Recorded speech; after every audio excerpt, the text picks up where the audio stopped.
respecto a los aspectos generales, normativos, casuísticos de la ley de contrataciones, su reglamento y su aplicación. Muy bien, en el marco de la normativa de contratación pública, no solamente basta con aplicar la ley y el reglamento, es por eso que también vamos a hacer mención en algunos temas respecto a los pronunciamientos, a las opiniones, las resoluciones que emite el Tribunal de Contrataciones y los acuerdos de sala plena. Vamos a tratar entre los temas que queremos abordar en estos 2 días, vamos a tratar los aspectos introductorios a la Ley de Contrataciones del Estado, la planificación de las contrataciones, sus actuaciones preparatorias, los métodos de contratación que prevé la normativa y la etapa de ejecución contractual. Bien, como base legal, nosotros tenemos a la Ley de Contrataciones del Estado, su reglamento, que es la Ley 30.225, y su reglamento aprobado por el Decreto Supremo 344/2018, el cual se encuentra vigente a partir del año 2019. Pero como yo les venía comentando, no solamente basta con que se aplique la ley, el reglamento, y con ello se acaba o se termina el ámbito de aplicación de la norma, sino que también tenemos que remitirnos a pronunciamientos, a opiniones, a resoluciones emitidas por el tribunal, a los acuerdos de sala plena que adopta el tribunal, para poder desarrollar e interpretar mejor la aplicación de la normativa. Como primer paso, tenemos a las opiniones, las cuales corresponden a los criterios interpretativos de la normativa a cargo de la Dirección Técnico-Normativa del OCE, que a través de estas opiniones absuelve las consultas tanto del sector público como privado sobre el alcance y aplicación de la normativa. Cabe señalar que las opiniones, a diferencia de los pronunciamientos, esta revisten carácter de observancia obligatoria. ¿Por qué? Porque la opinión lo que hace es de manera general interpretar un aspecto normativo de la Ley de Contrataciones del Estado y sus disposiciones normativas. En cambio, los pronunciamientos van a nacer a raíz de los pedidos de consultas u observaciones que tengan los participantes en el marco de un procedimiento de selección, van a solicitar al OCE que se pronuncie como última instancia administrativa e integre las bases como reglas definitivas del procedimiento. Quiere decir entonces que los pronunciamientos van a ser en principio de cumplimiento obligatorio para aquellos participantes que están en el marco de ese determinado procedimiento de selección. Lo que no quiere restar o dejar de lado que a través de los pronunciamientos también se obtienen criterios interpretativos de la normativa a cargo del organismo técnico especializado. Pero, como volvemos a repetir, a diferencia de una opinión, un pronunciamiento es respecto a un carácter particular, sobre un caso particular. En cambio, la opinión lo que hace es una interpretación de alcance general. Por lo tanto, la opinión sí es de carácter vinculante, es de carácter obligatorio, su cumplimiento para todos. Mientras que el pronunciamiento solamente sería para quienes están inmersos dentro de ese proceso de selección. Por otra parte, tenemos las resoluciones del Tribunal de Contrataciones del Estado, las cuales van a ser producto de aquellos recursos impugnativos conocidos y resueltos por el Tribunal de Contrataciones del Estado cuando resulta competente. Quiere decir, en aquellos procedimientos de selección cuyo valor estimado o valor referencial supera las 50 UITs. A través del Tribunal de Contrataciones del Estado, además de las resoluciones que emite, que corresponde a un proceso en particular sobre el recurso de apelación y que es de cumplimiento obligatorio para las partes, el Tribunal de Contrataciones del Estado también a través de sus salas emite acuerdos de sala plena, las cuales sí son de carácter vinculante para todas las partes involucradas. Los acuerdos de sala plena tienen un carácter de observancia obligatoria y de cumplimiento obligatorio para todo aquel que aplique la normativa de contratación pública, en la medida que son interpretaciones, acuerdos que sentan precedentes vinculantes entre todos los miembros de las salas que conforman los tribunales administrativos de contratación pública. Todo este bagaje normativo, como nosotros podemos observar, forman parte de la normativa de contratación pública. No está comprendido dentro de este listado las directivas y los comunicados que también forman parte de la normativa de contratación pública. Sin embargo, vamos a ver en el transcurso de la clase, entre hoy y mañana, que vamos a ir nosotros detallando respecto a algunas directivas. Las más importantes o más comunes, no todas son importantes, eso es cierto, todas son importantes, pero al menos las más comunes o reiteradas que aplicamos. Por ejemplo, tenemos la directiva para las bases estándar, que dicta las disposiciones para estandarizar las bases de los procedimientos de selección, las directivas respecto al resumen ejecutivo de actuaciones preparatorias durante la fase de actos preparatorios, la directiva para el registro del plan anual de contrataciones, la directiva de registro de información en el SEACE, la 03-2020, entre otras directivas que son de común aplicación en el marco de la normativa de contratación pública. Lo que hace una directiva es dictar lineamientos específicos respecto a un determinado tema o materia. Como por ejemplo, la Ley de Contrataciones del Estado, su reglamento regula respecto a la participación de proveedores en consorcio.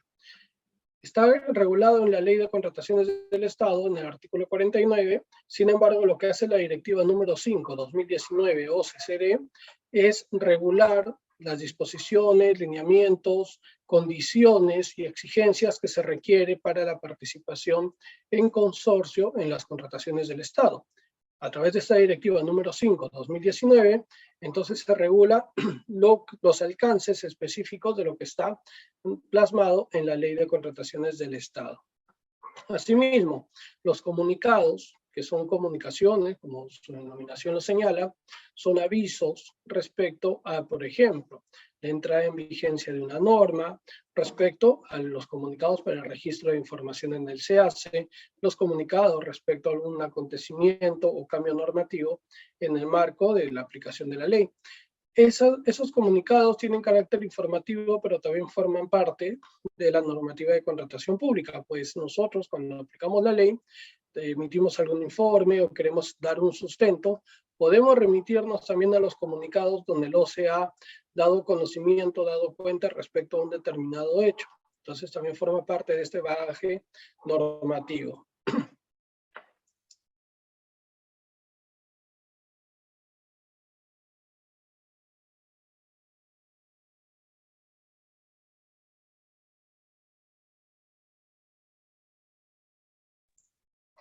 Otro aspecto que es importante conocer en el marco de la aplicación de la ley y su reglamento es respecto a la prelación normativa que existe en su aplicación. Siempre vamos a tener por supremacía de normas la Constitución por delante, que es el artículo 76 de la Constitución Política del Perú, que establece que toda contratación de bienes y enajenación de servicios se va a realizar necesariamente a través de licitación pública y concurso público, bajo las reglas y condiciones que fije la normativa especial de la materia. Quiere decir, hace referencia a la vigente ley 30.225.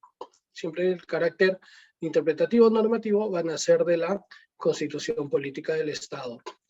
Posterior, en orden de prelación, siempre la Ley de Contrataciones del Estado y su reglamento tienen un carácter de norma especial. ¿Qué quiere decir? Que sus disposiciones se aplican por encima de cualquier otra norma de derecho público o de derecho privado, como puede ser la ley del del procedimiento administrativo general o el Código Civil. Siempre se va a aplicar en esa primacía.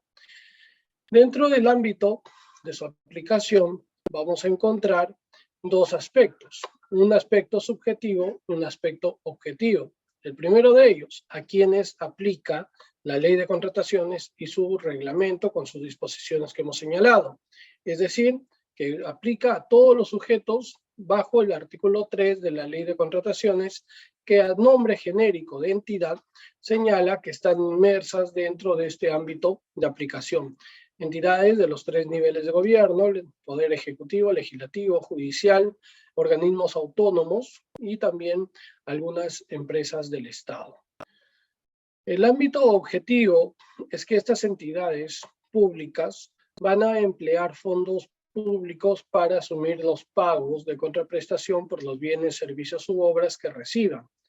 ¿Qué significan los fondos públicos? Son de fondos o recursos de cualquier materia, ya sea dineraria, obtenida de manera de recursos de impuestos o no también tributarias. Puede ser tributaria o no tributaria. Como por ejemplo, las fuentes tributarias, podemos citar los recursos ordinarios, que son obtenidos por el pago de nuestros impuestos. Asimismo, la otra fuente tributaria es el canon, el sobrecanon, que se le cobra a quienes explotan los recursos naturales. Entre las fuentes no tributarias podríamos citar, por ejemplo, los recursos directamente recaudados por la entidad, que son aplicables o son obtenidos a través de las tasas que pagan los administrados para recibir algún servicio público. Todos esos ingresos provenientes de distintas fuentes, ya sea tributaria o no tributaria, son constituyentes de fondos públicos al entrar al dinerario o erario nacional. Así tenemos, por ejemplo, la opinión número 5, 2019 del OCE, donde respecto al ámbito subjetivo nos señala que se considera entidad siempre que cuente con autonomía y capacidad para gestionar sus propias contrataciones. Esta precisión la hace en el marco de que puede existir, por ejemplo, unidades ejecutoras que son propias o contienen cierta vinculación o autonomía respecto a un ministerio, respecto a un sector o respecto a alguna otra entidad. Entonces, en el ámbito subjetivo vamos a encontrar que las entidades, en ese nombre genérico, de denominación genérica, deben de gozar de autonomía y capacidad para gestionar sus propios recursos y sus propias contrataciones. Y que estas entidades, al poder gestionar por sí mismas sus propias contrataciones, van a estar inmersas dentro del ámbito objetivo. ¿Por qué? Porque van a tener a su cargo fondos públicos que van a administrar para el pago o contraprestación de los bienes, servicios y obras que empleen. Así encontramos en la opinión número 198/2018, la cual señala que la entidad competente en la materia para determinar qué es lo que corresponde a un fondo público o no, va a ser el MEF, ¿no? A través de su ente rector. Bien, acá tenemos estas opiniones. Ahora, como es bien sabido, no todos los contratos que se van a emplear aplicando el ámbito subjetivo y objetivo van a corresponder al ámbito de aplicación de la normativa de contratación pública. Existen contratos o contrataciones, como ustedes pueden ver en la pantalla, que a pesar de ser contratadas por entidades públicas y para el pago o contraprestación se asume fondos públicos, estas se encuentran fuera de su ámbito de aplicación de la normativa de contratación pública. ¿Por qué motivo? Por su propia naturaleza, por su propia particularidad, por la zona geográfica o por el tipo de contratación. A pesar que es una entidad pública la que contrata, por ejemplo, por citar uno de los supuestos excluidos, que es en el artículo 4 de la Ley de Contrataciones, si bien una entidad asume los fondos, son fondos públicos los que asume para contratar notarios, y es una entidad que se inmersa dentro del ámbito de aplicación de la normativa, quien contrata a los notarios, quiere decir que se cumplen los dos supuestos, el ámbito objetivo y el ámbito subjetivo. Por la naturaleza de la contratación, no se lleva a cabo un proceso de selección, sino que se contrata de manera directa al notario que sea de la localidad o que tenga la entidad a bien contratar. Obviamente que esta contratación tiene que seguir y tiene que tener la línea de todos los principios que rigen las contrataciones del Estado, como es la integridad, es también la eficiencia, la eficacia y todos los 13 principios que regula el artículo 2 de la Ley de Contrataciones del Estado. Por ejemplo, asimismo, en el artículo 4 de la Ley de Contrataciones del Estado se regula respecto a la contratación de servicios brindados por árbitros, conciliadores, adjudicadores para la Junta de Resolución de Disputas. Si bien es cierto, esta contratación puede ser realizada por una entidad que está dentro del ámbito de aplicación de la normativa, por ejemplo, un ministerio o un gobierno regional, un gobierno local, y para el pago o contraprestación de los servicios van a asumirse con fondos públicos. Se cumplen los dos supuestos, ámbito objetivo y ámbito subjetivo. Sin embargo, por la naturaleza de la contratación, tratándose de la contratación de árbitros que van a solucionar controversias en la ejecución contractual, la normativa de contratación pública ha previsto el procedimiento para la designación de los árbitros. Asimismo, en el caso de los conciliadores, también hay una forma para poder designar a un conciliador recurriendo a cualquier centro inscrito en el MINJUS. Y para la Junta de Resolución de Disputas, la Directiva 12/2019 también establece cuál es el mecanismo para seleccionar o designar a los adjudicadores o al adjudicador. En ese caso, no se va a llevar un proceso competitivo, quiere decir un proceso de selección para contratar los árbitros, conciliadores o miembros de la JRD, sino que la normativa los excluye de su ámbito de aplicación, a pesar que se cumplen los dos supuestos, objetivo y subjetivo, por la propia naturaleza de la contratación. Asimismo, si se contrata, por ejemplo, en el extranjero, con organismos internacionales, estos organismos internacionales tienen su propio régimen de contratación.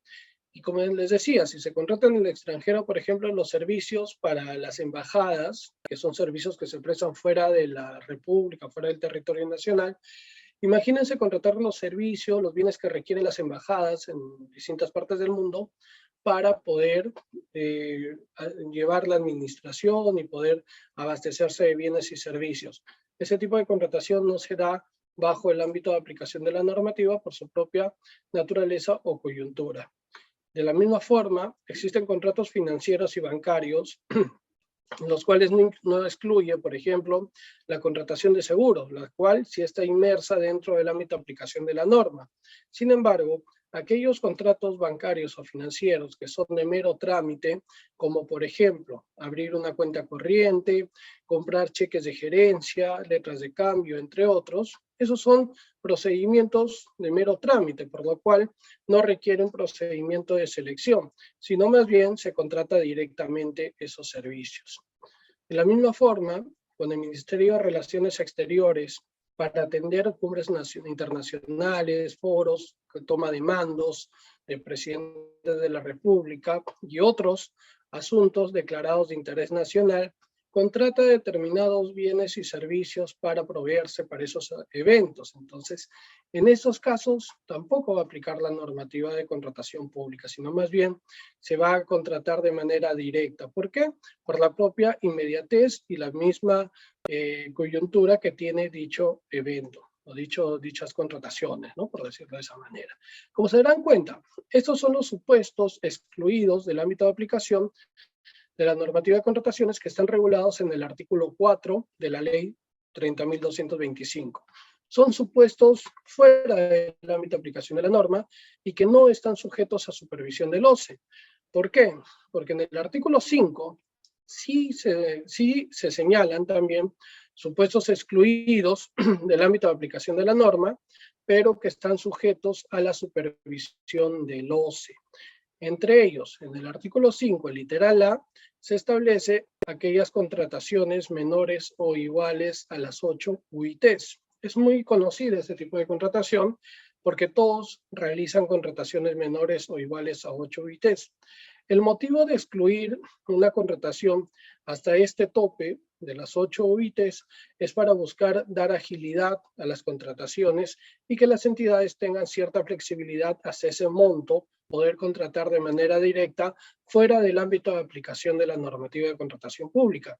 Sin perjuicio de ello, como es sabido, y ustedes seguramente en sus entidades tienen directivas internas que regulan este tipo de contratación menor o igual a 8 UITs.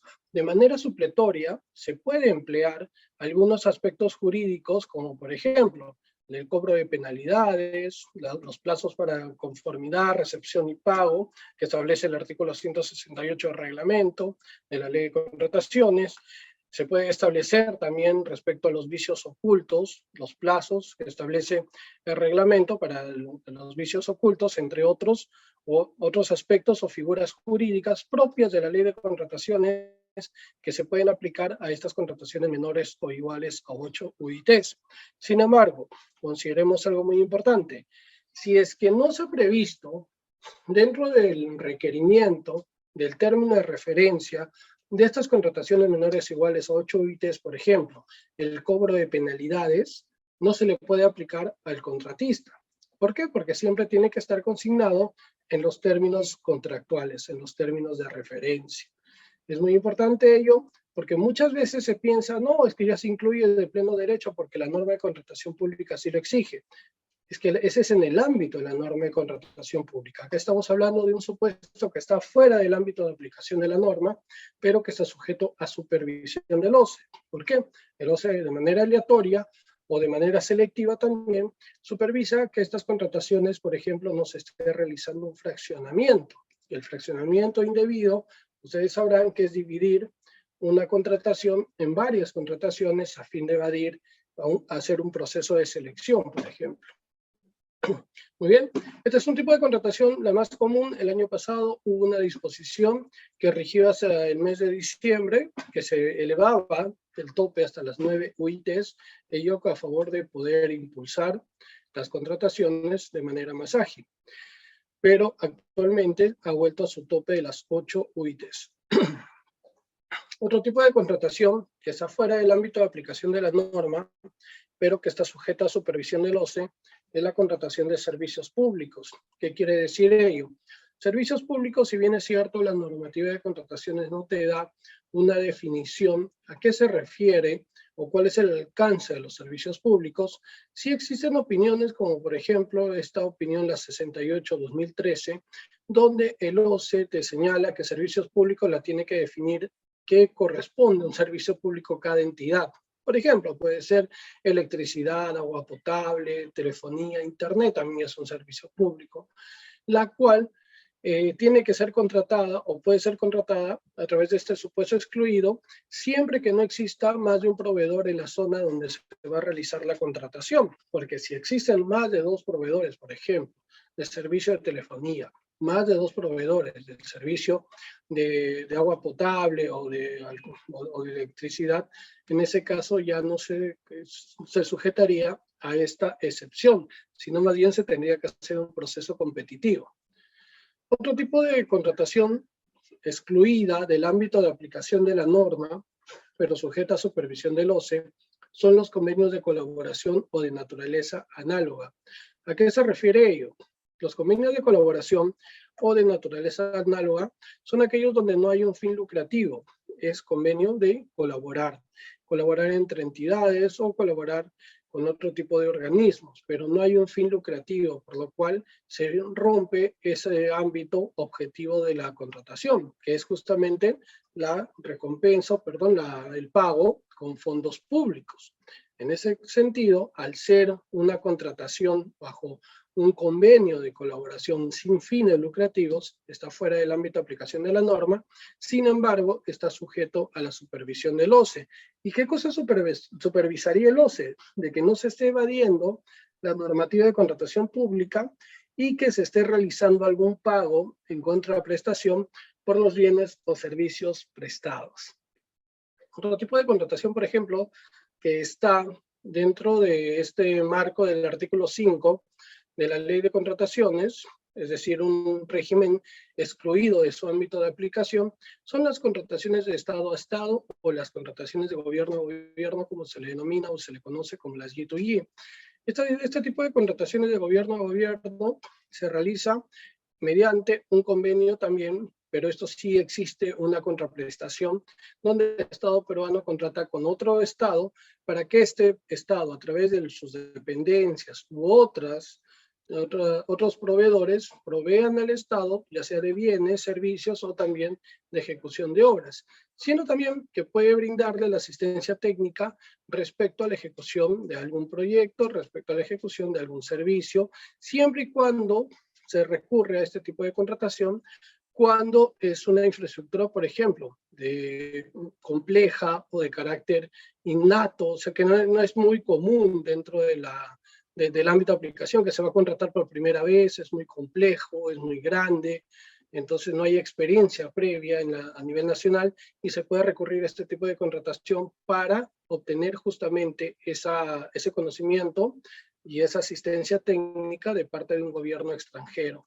Esto es muy común que, por ejemplo, se ha contratado para los servicios de los Juegos Panamericanos, para la construcción de las sedes de los Panamericanos. Actualmente también se está empleando para la ejecución de obras. Por ejemplo, ahí tenemos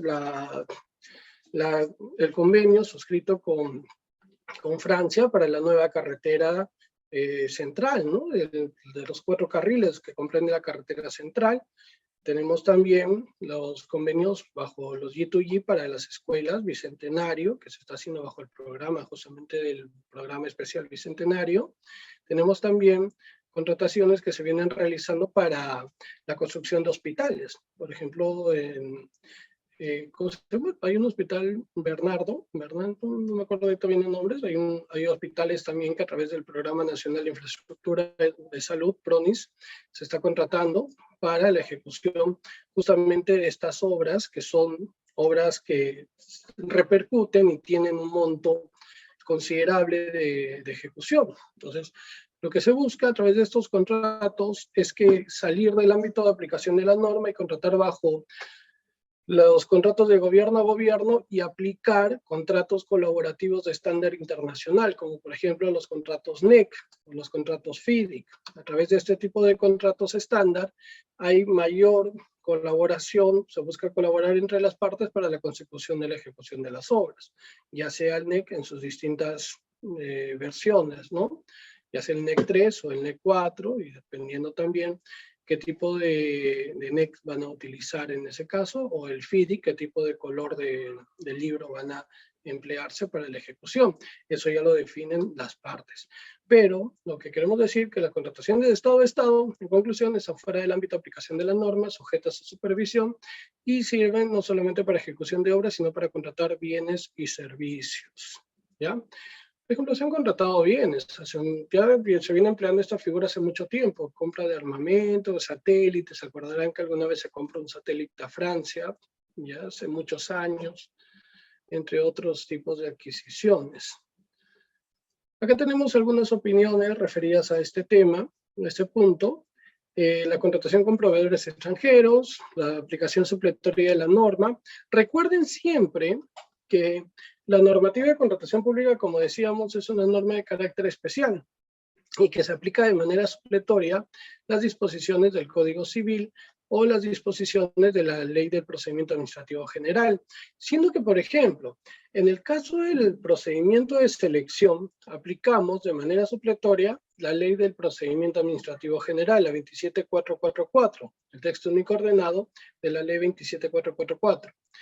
Durante la fase de la ejecución contractual del OCE, a través de algunas opiniones, ha señalado que no se puede aplicar la ley 27.444, sino más bien se debería de aplicar el Código Civil en ese caso. Por lo cual, tenemos que de manera supletoria, durante la fase de selección, podemos aplicar la ley del procedimiento administrativo y de manera supletoria, durante la fase de ejecución contractual, podemos aplicar el Código Civil, las reglas del Código Civil. ¿A qué me refiero con esa palabra supletoria? Sé que algunos se estarán preguntando qué cosa quiere decir con supletoria. Suplir ante el vacío, deficiencia, carencia, cuando no hay ese supuesto regulado dentro de la normativa de contratación pública, ya sea en la ley, el reglamento, directivas, opiniones, pronunciamientos, recién me remito a este tipo de normativa de carácter especial, ¿no? La ley de procedimiento o el Código Civil. Por ejemplo, en la fase de selección, desde la convocatoria hasta antes del perfeccionamiento del contrato, en el régimen de notificaciones no está regulado en la Ley de Contrataciones del Estado. Aplico de manera supletoria el régimen de notificaciones de la Ley 27444. De la misma forma, en el ámbito de la ejecución contractual, la indemnización por lucro cesante, los vicios ocultos, entre otras figuras contractuales, son propias de la relación civil. Entonces, no están desarrolladas de manera integral dentro de la ley de contrataciones, sino que sí las estipula, pero no las desarrolla. ¿Dónde nos remitimos supletoriamente para llenar ese vacío? A las normas del Código Civil, pero siempre habiendo agotado todo el marco de la normativa de contrataciones. A eso nos referimos supletoria, que suple la carencia de una norma. ¿Muy bien? Entre otras opiniones, acá ustedes pueden encontrar. Muy bien. Hasta ahí, ¿alguna consulta? Veo que ya se han conectado más personas. Qué bueno. Que sean bienvenidos ustedes a esta sesión. Bien, espero que hasta ahí vaya quedando algo claro respecto a los conceptos.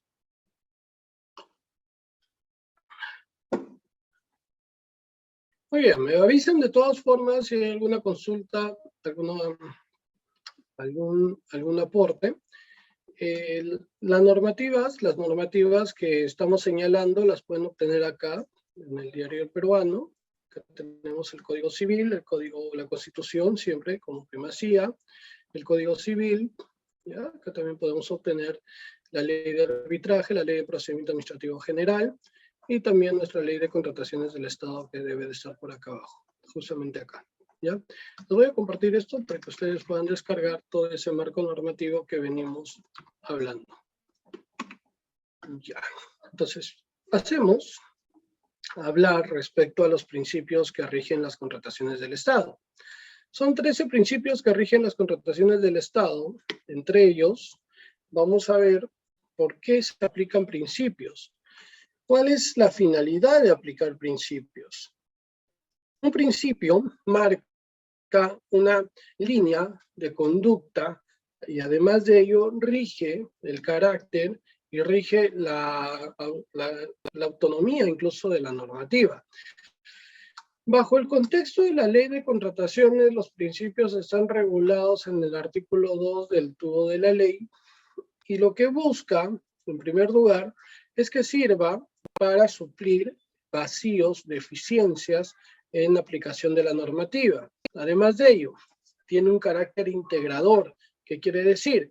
Cuando se requiere tomar una decisión discrecional, cuando tengas que decidir, por ejemplo, darle un plazo de 3 días, o darle un plazo de 1 día para subsanar, o darle un plazo que la norma me faculta hasta 4 para que subsane los documentos para firma de contrato, pero yo tengo que decidir darle los 4, le puedo dar 2, o le puedo dar 3, o 1, esa decisión la hago fundamentada en principios. De la misma forma, si yo quiero decidir, tengo que decidir si darle la opción de subsanar o no, yo tengo que aplicar los principios para saber, ¿le daré la opción a subsanar? ¿Será más eficiente? ¿O estaré contraviniendo tal vez el principio de igualdad de trato?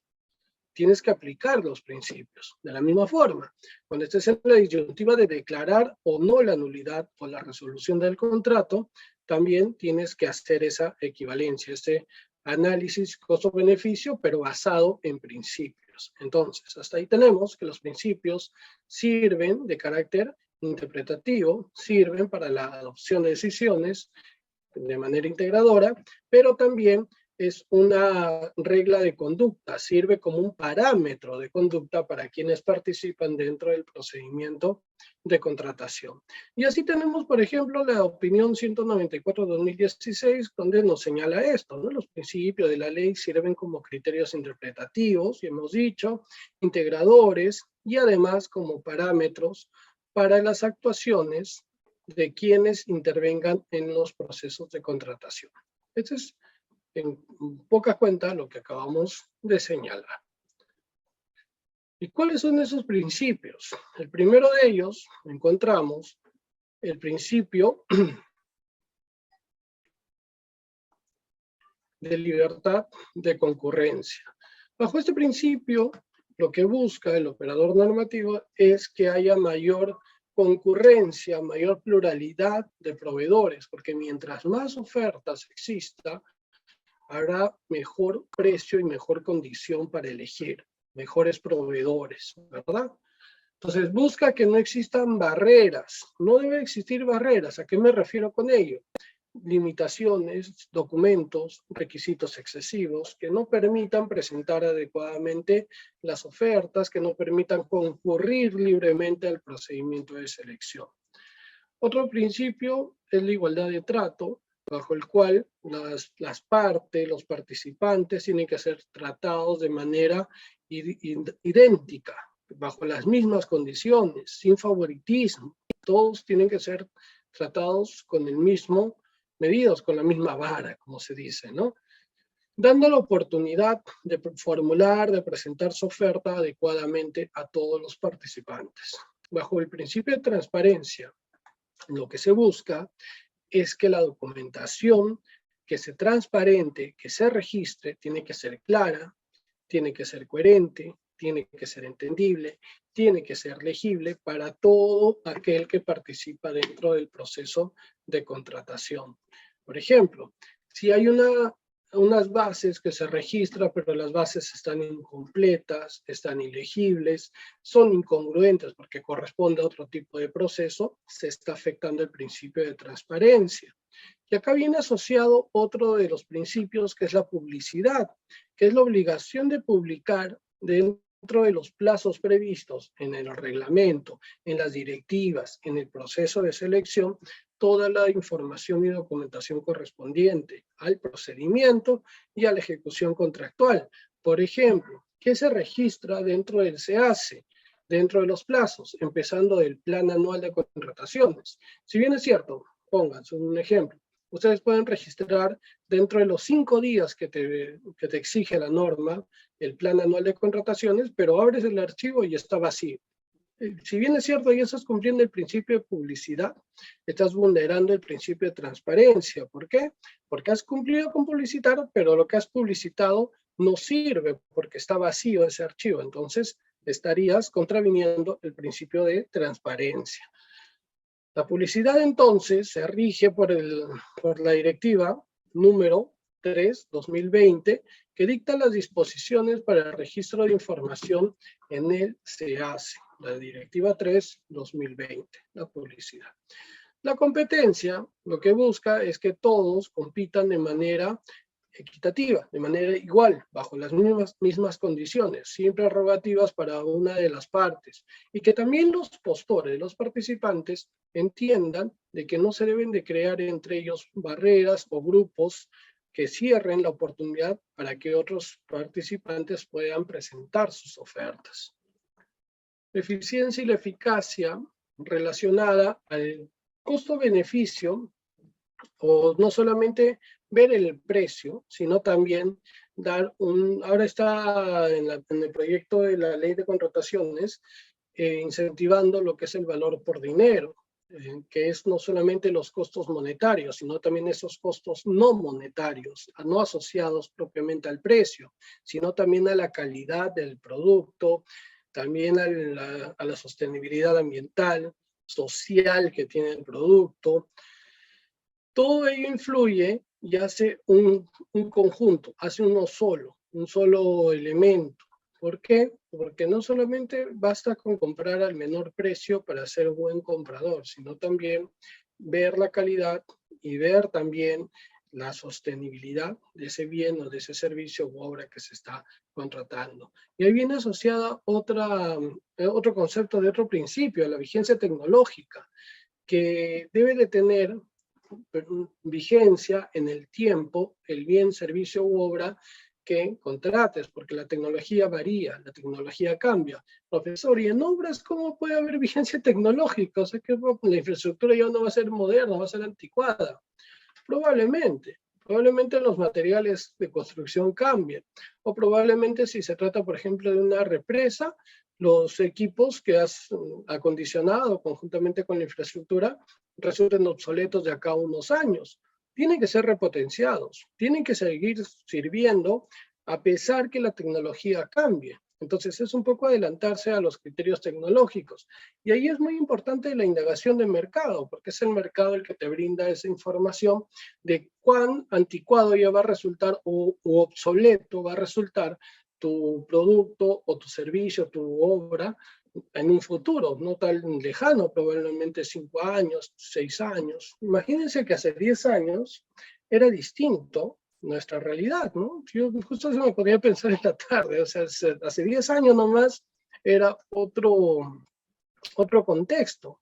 Actualmente ha cambiado el contexto, no solamente en el caso del costo de vida, sino también en el avance de algunas tecnologías que hace 10 años nosotros no poseíamos. Por ejemplo, estas clases virtuales, hace ni siquiera 10 años, hace 3 años que recién estamos empleando, a pesar que existe hace mucho tiempo. Entonces, la tecnología, la adecuación de los servicios, la ejecución de las obras también se adecuan a los cambios tecnológicos y hay que estar en vigencia a ello.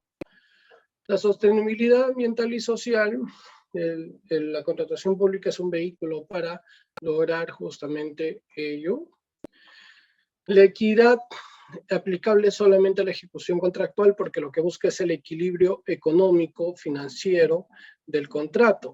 ¿Ya? Es lo que el contratista no salga perjudicado por la entidad, porque la entidad no tiene que hacer uso abusivo de su poder, de su jus imperium, no puede hacer uso abusivo y pedirle al contratista de que entregue más bienes de los que se han contratado, o pagarle menos de manera injustificada, o reducirle las prestaciones por un porcentaje mayor al permitido en la normativa, o incluso negarle una ampliación de plazo cuando está debidamente justificada.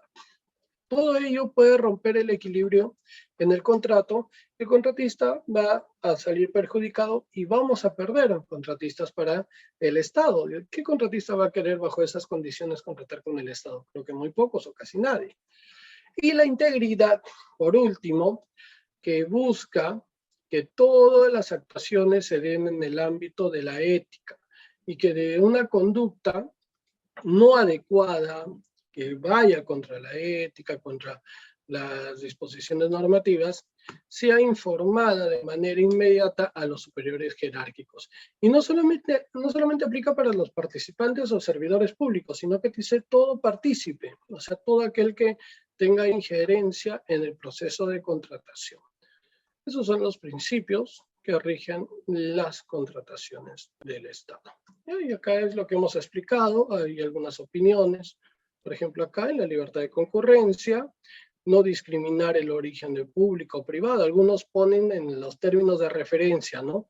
Solamente se aceptarán los certificados, y ponen certificado de trabajo, ni siquiera certificados de trabajo que provengan del sector público, no sector privado. Eso está mal, porque la experiencia se puede acreditar con público o privado, de manera independiente.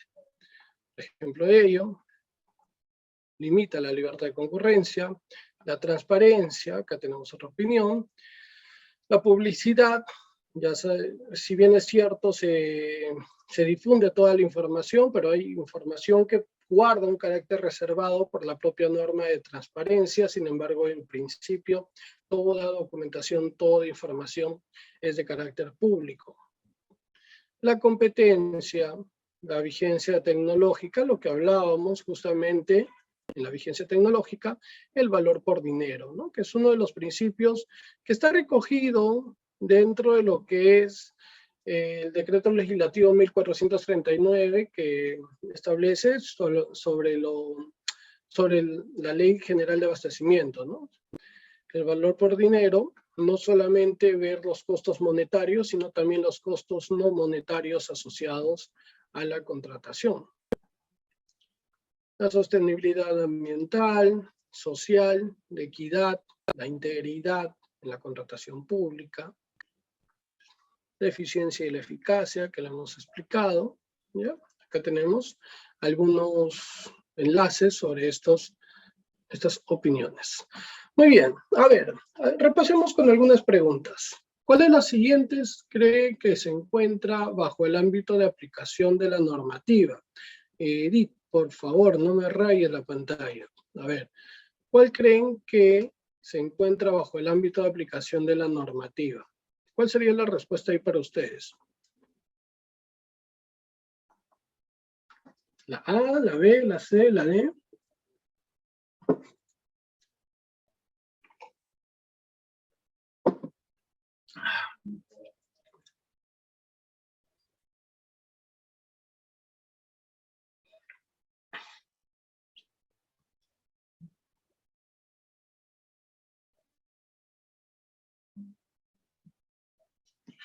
Las APPs se encuentran bajo el ámbito de aplicación de la norma. No, las asociaciones público-privadas tienen su propio marco regulatorio.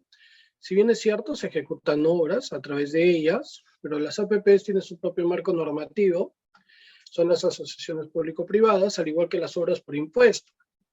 Tienen su propio marco regulatorio. Las obras por impuesto, las obras por reconstrucción con cambios, también está dentro de las normas de carácter especial, que bueno, ahora va a cambiar, ¿no? Las obras por administración directa son las ejecutadas por la propia entidad. Cuando tiene los recursos, ojo, las obras por administración directa, tú no puedes contratar maquinaria, alquilar maquinaria, contratar personal, no, se supone que tú tienes eso. Lo que sí contratas en una obra por administración directa son los insumos, ¿no? Eso tú no fabricas, obviamente, como entidad, no puedes contratar, pero se supone que si dices voy a hacer por administración directa, tienes la maquinaria, tienes el personal obrero, el supervisor, tienes el personal técnico y de dirección. Muy bien, todas sus respuestas son correctas. Gracias por sus respuestas. ¿Cuál de los siguientes no corresponde a un sujeto, a un supuesto excluido sujeto a supervisión del OCE? Sino que estoy sin lentes y no sé dónde he dejado mis lentes hoy día, discúlpenme. ¿Cuál creen? De los siguientes no corresponde a un supuesto excluido sujeto a supervisión del OCE. Las contrataciones menores o iguales a las 8 UITs está dentro del artículo 5, literal A, es un supuesto sujeto a supervisión del OCE. Acá nos pregunta, no es. Los convenios de colaboración, como hemos visto, también están dentro del artículo 5, o sea, sí están sujetos a supervisión del OCE. Las contrataciones del Estado peruano con otro Estado, que hablábamos, ¿no? Las G2G, las contrataciones de gobierno a gobierno, también están dentro del artículo 5 de la Ley de Contrataciones, ¿ya? Lo que no está sujeto a supervisión del OCE es la contratación de notarios, conciliadores, árbitros, miembros de la JRD, centros de conciliación, instituciones arbitrales, entre otros. ¿Por qué? Porque si bien es cierto, este tipo de contratación está fuera del ámbito de aplicación de la norma, está regulada en el artículo 4 como un supuesto sujeto, no sujeto a supervisión del OCE, ¿ya? Tampoco está bajo el ámbito de aplicación, pero no es. Bien, muchas gracias por ver nuestro curso. A continuación vamos a brindarte detalles para obtener tu certificado, ya sea digital o físico, acompañado también de los materiales del curso que acabas de ver. Bien, para ello es importante que te puedas comunicar vía WhatsApp, ¿ok? Vía WhatsApp al 951-428-884 o también al 930-627-791 vía WhatsApp. Y nuestros asesores te estarán brindando toda la información correspondiente y los pasos a seguir para obtener tu certificado aquí en Perú. Y también recuerda, estamos certificando aquí en Latinoamérica también, si estás fuera de Perú, como en México, Ecuador, Colombia, Panamá, República Dominicana y otros países también puedes certificarte escribiéndonos delante de los números que estamos apreciando en pantalla con el prefijo más 51. ¿Ya? Bien, por otro lado, también mencionarte que tenemos los medios de pagos disponibles para Perú, los que estamos apreciando en pantalla, los principales bancos y aplicativos también. Y para los pagos internacionales contamos con Western Union y PayPal para la adquisición de tu curso, los materiales y tu certificado. Bien, sobre el certificado tienes dos opciones. Puedes obtener la certificación en la modalidad digital o también el certificado en la modalidad en físico. Recordando que el certificado digital te va a llegar a tu correo con todos los materiales en alta resolución y con el código QR también para que puedas validar en nuestro sistema tu certificado. El certificado físico se envía por encomienda hasta tu ciudad. Previamente también los beneficios antes mencionados del certificado digital también te van a llegar, ¿no? Acompañado del documento original, el cual se te va a enviar por encomienda. Ya trabajando más de 4 años, estamos certificando a miles de profesionales aquí en Perú y también en Latinoamérica, ya en los diferentes cursos que estamos ofreciendo. Sobre el certificado físico, acotarte también que estamos haciendo los envíos a nivel nacional a todos los departamentos, válido para Perú y para todas las ciudades, a través de Cruz del Sur, a través de Olva Courier, ¿no? Los envíos se vienen realizando de manera diaria sobre el certificado físico, ¿ok? Bien, muchas gracias. Esa es la información respecto a la certificación. Ya ahí están los números una vez más para que puedas comunicarte vía WhatsApp para poder adquirir tu curso completo, los materiales también descargables y por supuesto tu certificado digital o físico. Antes de ello, invitarte a nuestra página web, ¿no? Directamente puedes ingresar en tu barra de navegación www.encap.edu.pe, todo en minúscula, todo corrido, sin espacio, para que puedas ingresar de manera correcta a nuestra página web y ver nuestro catálogo de cursos en las diferentes áreas. Ahí tienes también los convenios, de igual manera nuestros números oficiales permitidos y tenemos los cursos, diplomas y diplomas de especialización en las diferentes áreas, en las diferentes categorías: ambiental, arquitectura, construcción, contabilidad, comercio exterior, derecho, gestión pública, idiomas, ingeniería, minería, obras, pedagogía, recursos humanos, salud, seguridad y también la parte eléctrica. Ahí vas a poder encontrar todos los cursos, los temarios. Simplemente tienes que darle clic al curso de tu interés. Recuerda que tenemos un catálogo amplio de cursos con los diferentes docentes que contamos en nuestra institución. Bien, para encontrar también tu curso mucho más rápido, en la parte superior tienes un buscador. Puedes ingresar la palabra o frase del curso de tu interés y el sistema te estará dando los resultados de los diferentes cursos para que puedas seguir con la capacitación, puedas certificarte y puedas tener mejores oportunidades laborales también. Bien, entonces, gracias, ahí está toda la información respecto a la certificación. Proyectamos una vez más en pantalla nuestros números oficiales de nuestra institución ENCAP, ¿no? 951-428-884 o el 930-627-791. Estamos certificando aquí en Perú y también en Latinoamérica para los otros países cercanos a Perú.